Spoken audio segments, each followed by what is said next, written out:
Tomatoes நல்லா boil ஆகிடுச்சு.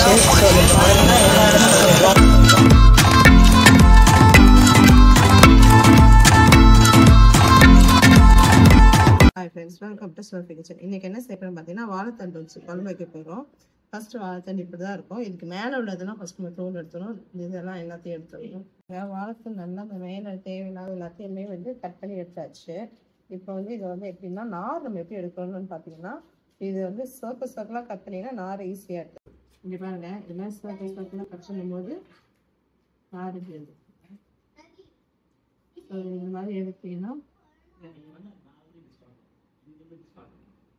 எவ்வளோ நார் வந்துருக்கு பார்த்தீங்களா? ஸோ இது மாதிரி நீங்கள் சர்க்கலாக கட் பண்ணும்போது உங்களுக்கு ஈஸியாக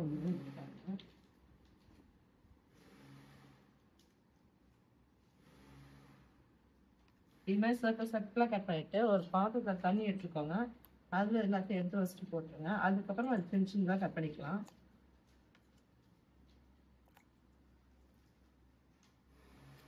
ஃபஸ்ட்டு எல்லாத்தையுமே எல்லாத்தையுமே நம்ம சர்க்கலாக கட் பண்ணிக்கலாம். இதாங்க இப்படி பாருங்க, சர்க்கலாக கட் பண்ணும்போது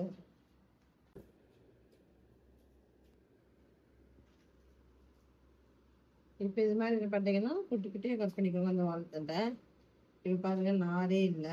ஸோ இது மாதிரி நார் எடுத்தீங்கன்னா ஈஸியாக வந்துடும். இது மாதிரி குட்டி குட்டியாக கட் பண்ணிட்டு இதையும் என்ன பண்ணுறீங்கன்னா தண்ணி வச்சுக்கோங்க, அந்த தண்ணி போட்டுருங்க. இப்போ பாருங்க எல்லாமே கொஞ்சம் கட் பண்ணி வச்சு இதை 2 வாட்டி தண்ணி வச்சு அலசிங்கன்னா லைட்டாக அதுக்கு அந்த நாரும் வந்துடும். அவ்வளோதான். இப்போ சமைச்சு